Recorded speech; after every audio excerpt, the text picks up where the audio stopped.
Saludos amigos, una semana más y vamos a hacer un reporte de mercado con la visión de cuál es el panorama internacional para los mercados financieros, para la economía en general y bueno, cuál es esa situación geopolítica que divisamos de fondo.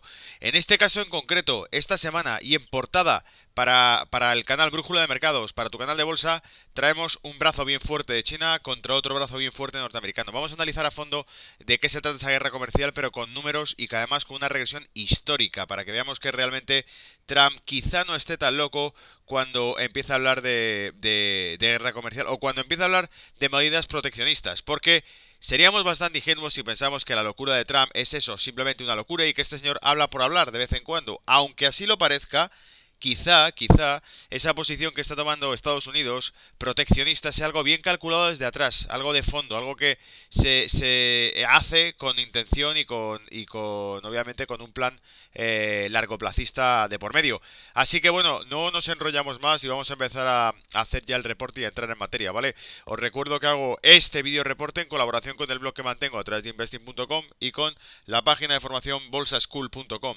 Vale, bien, si todavía no estás suscrito, te recomiendo que únicamente pinches en el botón de suscribirse al canal, porque así, cuando subamos nuevos reportes semanales, te llegará la notificación a tu teléfono móvil. Y recuerda, este es el análisis semanal, pero después de este viene también el análisis de estrategias semanales, en el cual damos reportes gráficos con ideas de trading que pueden ser útiles, citando diferentes mercados que creo que, bueno, en ocasiones son bastante certeros, ¿vale?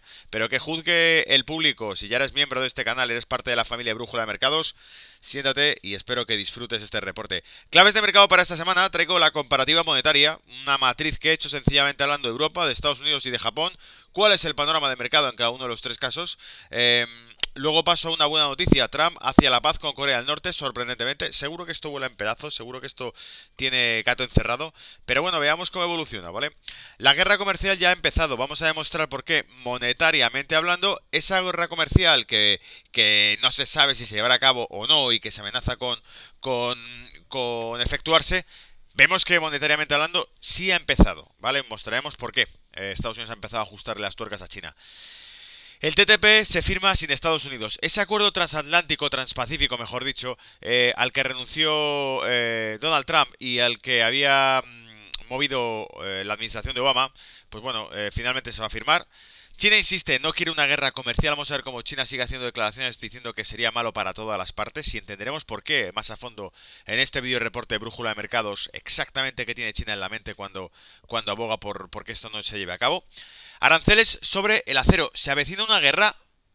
¿Se avecina una guerra? Porque en la Primera Guerra Mundial o en la Segunda Guerra Mundial, incluso la creación de la CECA, la Confederación Europea que había de carbón y acero, ese tipo de federaciones, ese tipo de asociaciones, ese tipo de políticas que persiguen el control de los recursos estratégicos suelen ser medidas que se hacen para prevenir o para provocar, o bueno, para prevenir o para controlar un posible conflicto bélico, ¿vale? Ahora lo veremos a fondo. China y el dominio de los metales. Trump solo copia una estrategia. Trump solo está copiando una estrategia y veremos qué es lo que hizo China hace unos años con respecto al acero, ¿vale? 26 de marzo nace el petroyuan, importantísimo esa fecha, empezará a cotizar el primer contrato futuro de petróleo en yuanes a través de Shanghái, ¿vale? Y criptodivisas, si no puedes vencerlas, regúlalas. Vamos a hablar de qué países, qué posiciones han tomado. Y bueno, os recuerdo, antes de arrancar este vídeo reporte de esta semana, el sábado pasado, este último sábado, estuve en la feria de criptodivisas de Londres, ¿vale? Haré un vídeo especial para comentar lo que encontré, incluso mostraré en ese vídeo pues algunas de los ACOs de las ofertas que más interesantes he encontrado. Por ejemplo, un grupo de rusos que han lanzado una criptodivisa basada únicamente en oro físico a través de unas reservas. Un fondo real estate, un fondo inmobiliario real basado en criptodivisas suizo, de origen suizo, que también lo tengo. Y bueno, os mostraré una serie de información que me fueron dando, además de contactos muy potentes a nivel bueno, Asia sobre todo, muy presente allí, ¿vale? Bien, empiezo en materia. La matriz que os decía viene a ser un resumen para que me deje tiempo restante para hablar del tema del comercio de China y Estados Unidos, que va a ser un auténtico pelotazo. Es mucha información la que os traigo de esto hoy, ¿vale?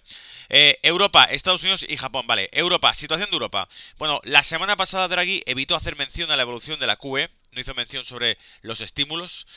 Sí hizo mención a que una guerra comercial pondría en peligro el crecimiento de Europa. Es decir, hizo mención a que ese proteccionismo puede hacer peligrar el crecimiento de la zona euro. ¿Vale? Por lo tanto, lo que detectamos es ese efecto de mercado que causó las palabras de Draghi durante la semana pasada.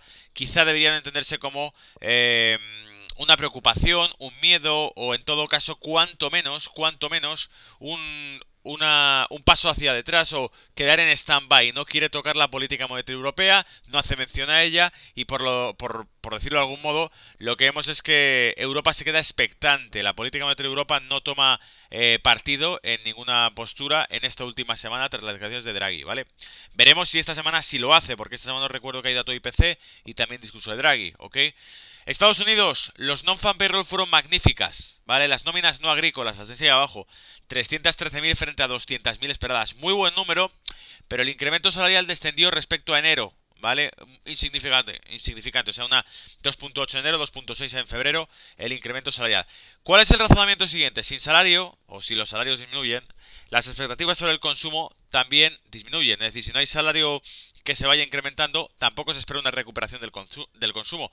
Si no se espera una recuperación del consumo, es difícil generar inflación, ¿vale? Aunque veremos que eso es insignificante porque la inflación se va a generar por el petróleo. Y luego hay menos certezas de que un aumento de la inflación pueda justificar un aumento de tipos y así el dólar se debilita. En realidad esta es la explicación que da el mercado a los eventos de la semana pasada. Pero en la práctica lo que vimos es que el dólar apretó para abajo ese euro dólar y sin embargo se está volviendo a recuperar, ¿vale?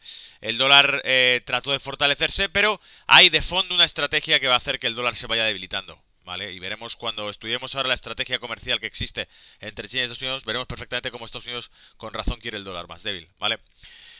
El viernes este dato creó efecto acordeón en el mercado, pero creemos que el dólar seguirá debilitándose, un dólar débil, ¿vale? El Banco de Japón, vamos con ello. El BOJ considera que sigue teniendo tasas de inflación muy débiles, pero no actuó contra el dólar, dejó intacta su política monetaria. De nuevo una postura muy parecida a la de Europa y creo que en este caso está pactada con Estados Unidos. Sabéis que el dólar yen, ese par, ha bajado muchísimo, pero muchísimo, desde el año pasado hasta ahora. Y nos extraña porque Japón es muy interventivo. El Banco de Japón, en cuanto ve que el yen se está fortaleciendo contra la divisa madre, que es el dólar, pues le suele meter mano. De momento no lo está haciendo, ¿vale? Por lo tanto, reflexión, efecto de mercado. El yen sigue fortaleciéndose frente al dólar y el Banco de Japón de momento mantiene la calma. Esperamos un movimiento defensivo del yen, pues bueno, más temprano que tarde, ¿no? O sea, antes o después el yen va a dar una respuesta correctiva, moverá hacia arriba el dólar yen y eso es lo que creemos que ocurrirá. ¿Ok? Así que nada, debilidad en el dólar, que es en el largo plazo, el euro se mantiene estático y el yen también contra el dólar. Bien. La noticia positiva, Corea del Norte lanzada hacia una paz nuclear. El presidente Trump anunció que el encuentro del líder coreano podría tener lugar el mes de mayo, después de que Kim Jong-un propusiera este jueves una reunión entre ambas partes y consideró que se ha hecho un gran avance. Una delegación procedente de Corea del Sur fue la responsable de entregar a la Casa Blanca el mensaje del líder norcoreano, que ya había insinuado la posibilidad de sentarse a negociar con Estados Unidos. Si bien el mandatario norteamericano se mostró dispuesto a reunirse con el líder de Corea del Norte, la secretaria de prensa de la Casa Blanca, Sarah Sanders, recalcó que para Estados Unidos es necesario mantener todas las sanciones y la presión máxima contra Corea del Norte. Sanders precisó que aún no ha sido determinado el lugar ni la fecha precisa del encuentro. Bueno, pues esto probablemente no se lleve a cabo, pero no seamos tampoco gafes. Esperemos que efectivamente haya algunas intenciones detrás, ¿vale? Bien, ¿por qué decíamos que la guerra monetaria previa a la guerra comercial está ahí? O sea, la guerra comercial ya ha empezado. Lo que tenéis en pantalla ahora mismo es la evolución que tiene el yen contra el dólar desde 2017, ¿lo veis? Desde que estamos en 2017 lo que ha sido avanzar, el yen compra cada vez más dólares y esto favorece o perjudica. Quiere decir que el yuan esté más fuerte que el dólar. ¿Qué significa? Que la relación dólar esté cada vez más alcista. Lo tenemos aquí, yuan contra dólar. Bueno, lo que significa es que Estados Unidos está consiguiendo revertir el flujo de capital. Lo que significa es que Estados Unidos está consiguiendo hacer que su dólar sea cada vez más barato frente al yuan, ¿vale? Que era una de las cosas que Donald Trump quería hacer desde los inicios de sus campañas electorales, ¿vale? Revirtiendo los flujos comerciales. Esto sería un paso previo para poder revertir los flujos, hacer que el dólar sea cada vez más barato con respecto al yuan, ¿vale? El TTP y el CPTPP. Se reorientan los flujos comerciales. El nuevo acuerdo, conocido con el nombre de Acuerdo Integral y Progresivo para la Asociación Transpacífica, por sus siglas en inglés, representaría el 13,5% de la economía mundial, 26,5% menos respecto al 40% que sumaba cuando Estados Unidos formaba parte del acuerdo. Es decir, se ha vuelto a firmar un acuerdo, pero es mucho más insignificante de lo que era con Estados Unidos dentro, ¿vale? Porque Estados Unidos era el que trasladaba los flujos de comercio entre Europa en el Atlántico y entre Asia o a países aliados de Estados Unidos como Japón, como Taiwán, en el Pacífico, ¿vale? Bien, Estados Unidos contra el bloque, el CPTPP, intenta hacer frente al creciente proteccionismo económico desarrollado por Estados Unidos, así como a la gran oposición a la globalización, recoge el diario. En ese sentido, el acuerdo multilateral entre los distintos países supondría un paso adelante en términos de comercio y cooperación internacional. Trump afirmó este jueves la imposición de un arancel del 25% sobre las importaciones de acero y otro del 10% sobre las de aluminio. La medida ha causado revuelo internacional y varios países han respondido al mandatario con posibles acciones recíprocas. Uno de los afectados sería China, que ya ha reaccionado advirtiendo que dará una respuesta apropiada y necesaria en caso de guerra comercial con Estados Unidos. El final del TTP y el inicio del CPTPP. A final del año 2017, Donald Trump firmó una orden ejecutiva en la que anunciaba su intención de retirar a Estados Unidos de ese acuerdo promovido por la administración de Barack Obama para intentar contrarrestar el crecimiento de la economía de China.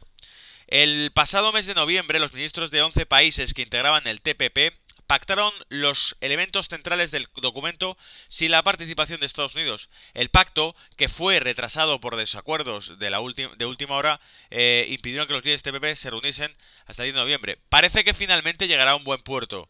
Se firma un acuerdo, solamente para que os hagáis una idea, el CPTPP, ese acuerdo comercial entre los países del Pacífico, no se parece absolutamente en nada, es decir, queda reducido a la mínima parte comparado con el acuerdo de la ruta de la seda que quiere hacer y que está realizando China de rutas comerciales en Euroasia y África, ¿vale? Para que veáis realmente algo que llevo diciendo durante quizá los 2 últimos años.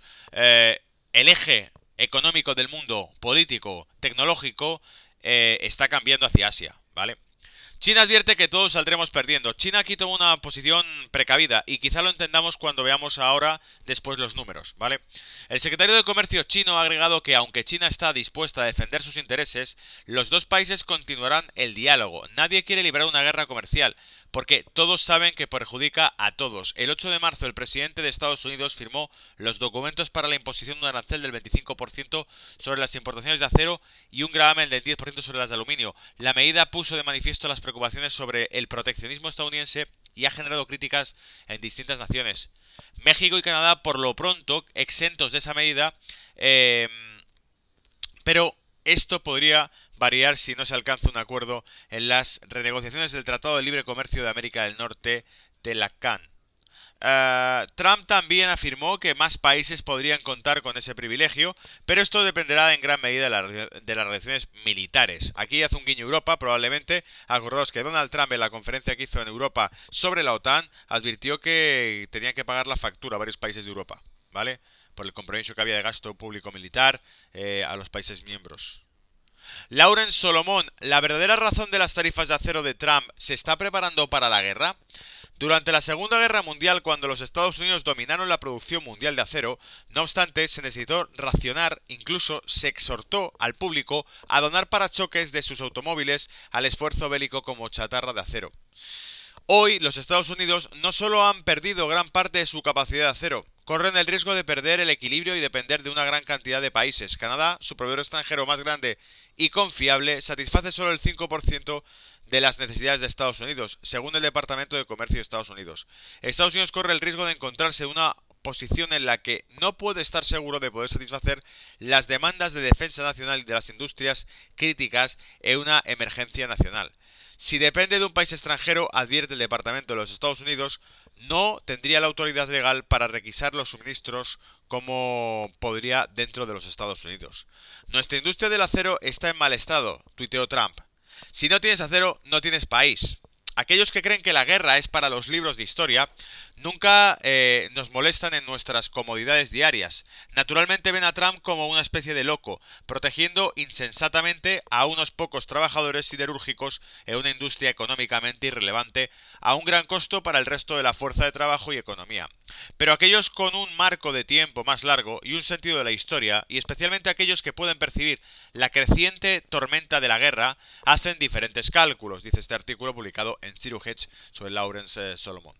La política de Trump Navarro de enfrentar a China, os recuerdo, Navarro es uno de los asesores comerciales de la Casa Blanca, ¿vale? La política de Trump Navarro de enfrentar a China a través de los aranceles sobre las bases de la seguridad nacional no es una excusa cínica para justificar el proteccionismo. Refleja una profunda alarma por la preparación de Estados Unidos para enfrentarse a una China que a través de los subsidios del gobierno ha adquirido un dominio absoluto sobre la industria siderúrgica mundial. China ahora representa la mitad de la producción total de acero del mundo. Sin contrarrestar los subsidios extranjeros, el acero en general y los de China en particular, la industria siderúrgica estadounidense no podrá sobrevivir. De conformidad con las normas de la OMC, la seguridad nacional es un motivo válido para imponer aranceles y tanto el Departamento de Comercio de Estados Unidos como el Departamento de Defensa de los Estados Unidos coinciden en que la seguridad nacional está en juego. Es decir que los aranceles sobre el acero quizá no vayan enfocados a la creación de empleo, sino al control estratégico de la producción de acero de Estados Unidos en caso de que en un futuro le haga falta fabricar cañones, ¿verdad? China domina los metales. Esto es un extracto que he sacado de un artículo, lo tenéis aquí, de China Commodity Correlation. Daniel Cross, página web de commodityhq.com, ¿vale? Atentos a lo que dice, 2016, mayo, ¿eh? El exceso de capacidad ha sido la principal causa que ha matado los precios de los productos básicos. A principios de este año hubo una repunte en algunos productos industriales como el cobre y el acero, ya que los mercados de acciones se tambalearon y el dólar cayó. Pero los fundamentos subyacentes nunca mejoraron. A pesar de la falta de demanda, China ha continuado su política de sobreproducción y mantuvo sus fábricas a flote, haciendo todo lo posible por mantener el negocio. La economía china continúa sobresaturada con bienes excedentes de las fábricas que disfrutaron de los días de crédito fácil y de apoyo gubernamental antes del colapso. Ahora el gobierno chino está subsidiando plantas de fabricación y dándoles infusiones de efectivo para valor de miles de millones para mantenerlos vivos. Otros países están tomando medidas para limitar el impacto de China en los mercados de productos básicos al aumentar los impuestos a las importaciones chinas de paneles solares, acero y otros productos. Empresas como el US Steel, ¿vale? Os recuerdo a los que no sepáis mucho inglés que steel es acero, han informado pérdidas en los miles de millones debido al aumento de la competencia china por parte de compañías que pueden vender sus productos a un precio mucho más bajo. A pesar del aumento de impuestos sobre los bienes importados y de los drásticos recortes en las empresas manufactureras de otros países, el enorme volumen de producción de China es abrumador. Lo que nos está diciendo este artículo publicado por Daniel Cross es que quizá China, los subsidios que ha prestado a la industria del acero y de los metales, no solamente son con objetivos comerciales, que probablemente son así, sino quizá con objetivos estratégicos-militares, como quizá es el debilitar los sectores siderúrgicos de países occidentales, que en un futuro les podría hacer falta mayor producción. Es decir, están matando a la industria de países occidentales con una estrategia sencilla, que es quemar los recursos. China es una base de ahorro. No hay que olvidar que China, pese a las dudas que tiene, es uno de los países con más reservas de divisa, con un incremento brutal de reservas de oro. Quizá China lo que está haciendo es utilizar las vastas reservas que tiene de capital. No os olvidéis que fue uno de los mayores compradores que había en deuda cuando Europa subastaba la deuda y nadie quería comprarla. China podía comprar lo que quería. Uno de los mayores inversionistas que hay, por cierto, en África, por ejemplo. Bueno, pues quizá es una estrategia que está haciendo China. A nivel no solamente comercial, sino militar, ¿vale? Y voy a entrar más en materia.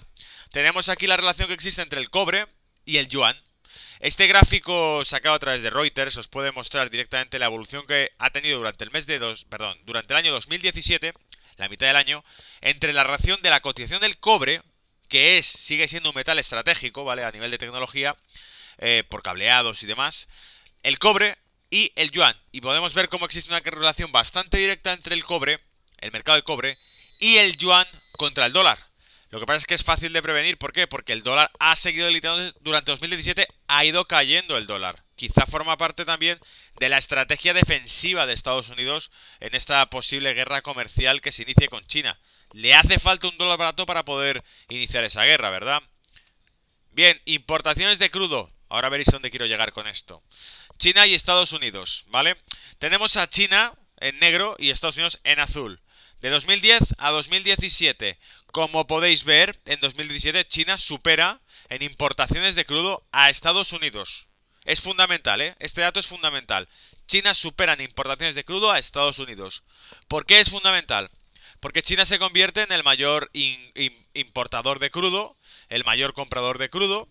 No os olvidéis que Estados Unidos no solamente es demandante de crudo, sino además uno de los mayores productores de crudo, sobre todo a través de la nueva tecnología de fracking, ¿vale? Pero esto es fundamental cuando quieres establecer unas reglas de juego nuevas, sobre todo en el crudo, ¿vale? China desafía públicamente al dólar, ¿vale? China, el mayor comprador de petróleo del mundo, está abriendo un mercado doméstico para negociar contratos futuros tras años de planificación. Shanghai International Energy Exchange, una unidad de Shanghai Futures Exchange, será conocida con el acrónimo de INE y permitirá a los compradores chinos fijar los precios del petróleo y pagar en moneda local, yuanes. Además, los comerciantes extranjeros podrán invertir. Una primicia para los mercados de productos básicos de China, porque el intercambio está registrado en la zona de libre comercio de Shanghái. Hay implicaciones para el papel bien establecido del dólar de los Estados Unidos como moneda mundial del mercado del petróleo.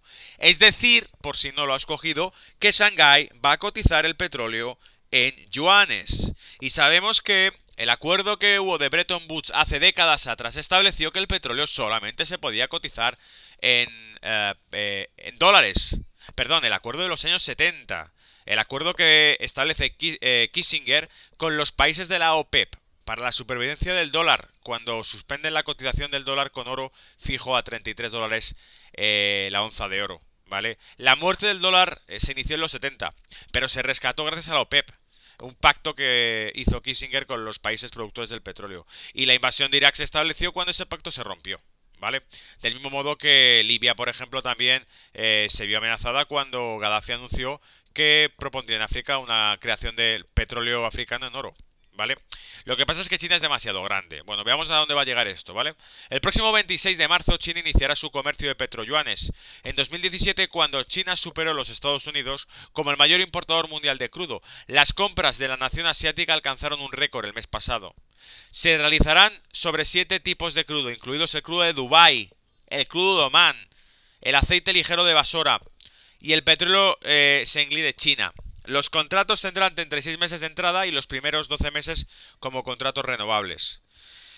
Bien, el columnista de Bloomberg, Gadfly David Flicking, argumenta que China no tiene casi la influencia en el mercado del petróleo necesaria para llevar a cabo semejante golpe. Por otro lado, pagará en yuanes por petróleo podría formar parte del One Belt, el presidente Xi Jinping. One Road, iniciativa para desarrollar lazos de Euroasia, incluido Medio Oriente. Es decir, quizá lo que está haciendo China también está allanando el terreno para la nueva ruta de la seda que creará llegando hasta África y Oriente Medio. Establece el yuan. Atentos a la magnitud de lo que estamos diciendo, ¿vale? Que a lo mejor no nos damos cuenta de estas cosas. La segunda economía del mundo está cerrando acuerdos para llevar comercio libre entre China hasta África, pasando por Europa y Oriente Medio. Y a día de hoy, en 2018, va a empezar a cotizar el petróleo, la mayor consumidora de crudo del mundo, el petróleo en yuanes, en su exchange, en su casa de cambiaria de materia prima, en China, en Shanghái, una de las bolsas que cada vez coge más peso en el mundo, ¿vale? Y sigo. La participación de China en la oferta pública inicial planificada de Saudi Aramco podría ayudar a influenciar la opinión pública saudita hacia la aceptación del yuan, que se usa en solo alrededor del 2% de los pagos globales.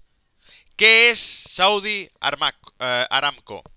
Una empresa nacional de petróleo y gas natural de Arabia Saudita con sede en Darán, Saudi Aramco, posee las dos mayores reservas probadas de petróleo crudo del mundo, con más de 260.000 millones de barriles y la segunda mayor producción diaria de petróleo.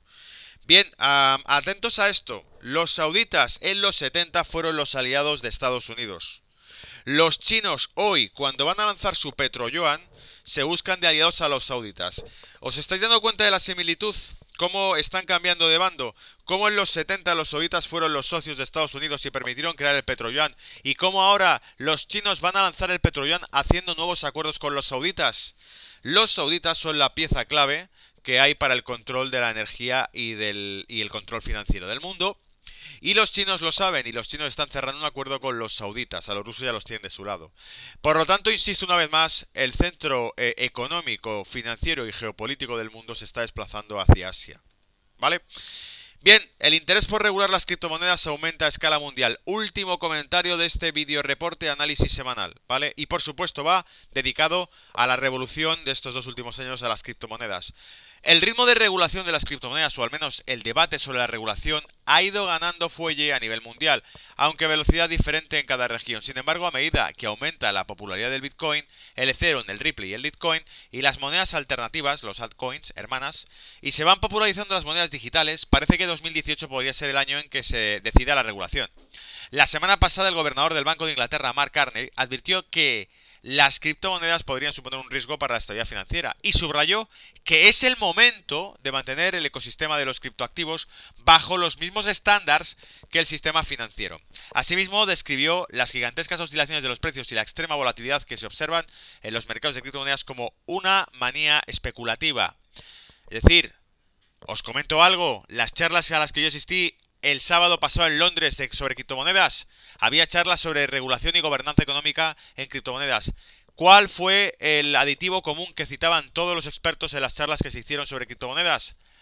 Que a falta de una regulación específica en Reino Unido, en Londres, sobre el tema, lo mejor era aplicar las políticas o la regulación o los criterios, mejor dicho, de compliance, de cumplimiento normativo, que seguían los fondos de inversión alternativa europeos, que siguen las inversiones colectivas y que siguen esas formas de inversión establecidas pues para, por ejemplo, las APO, las Initial Public Offer, las subastas o ofertas públicas que lleva Estados Unidos. Exactamente lo mismo que ha hecho Estados Unidos, ¿vale? Venga, vamos terminando. Estados Unidos, aunque todavía no existe una política sólida, la Comisión de Bolsa de Valores y la SEC de Estados Unidos ha intervenido para detener varias ACO problemáticas y ha instado a la cautela a la hora de invertir en criptomonedas. El Departamento de Hacienda, a través de una respuesta del senador Ron Wyden de Oregón, argumenta que aquellos que inviertan en ACOs estarán sujetos a las normas vigentes dirigidas a luchar contra el blanqueo de dinero y a la financiación del terrorismo. La semana pasada, por cierto, recuerdo amigos, comentábamos en Brújula de Mercados la intervención que ha tenido Coinbase por el IRS, por la agencia tributaria norteamericana, ¿vale? Ha filtrado información de clientes con más de $20.000 movidos durante el año, que hayan recibido durante el año 2017, ¿vale? China, es justo decir que China ha estado a la vanguardia de los esfuerzos para desmantelar las criptomonedas, tanto con ofertas iniciales de lanzamiento como las operaciones con las mismas. La última medida del gobierno ha constituido en un bloqueo por parte de los reguladores de cuentas de redes sociales de algunas bolsas de criptomonedas que todavía ofrecen servicios en el país. No os olvidéis que China, paradójicamente, es uno de los países más duros con las criptodivisas, pero al mismo tiempo de donde nacen las mismas, donde están los mayores centros de criptominado, ¿vale? Japón. Hasta la fecha Japón ha sido más partido de las criptomonedas que sus vecinos asiáticos. 16 bolsas de criptomonedas legales desde Japón han establecido una nueva organización autorregulada, medida que viene a raíz del ciberataque que resultó en el robo de monedas de NEM por valor de $500 millones este enero pasado, ¿vale? Bueno, esto es todo. Vemos cómo la regulación en criptomonedas va avanzando. Cada vez hay más especificaciones y probablemente en 2018, como decía este artículo publicado en investing.com, probablemente en 2018 veamos cómo se empieza a definir cada vez más esto. Incluso la FINMA de Suiza ha establecido ya criterios sobre tipos de criptomonedas, ¿vale? Amigos, un saludo y espero que estéis también en el reporte de estrategias que vamos a publicar con gráficos, ¿vale? Suerte con el mercado esta semana. Chao.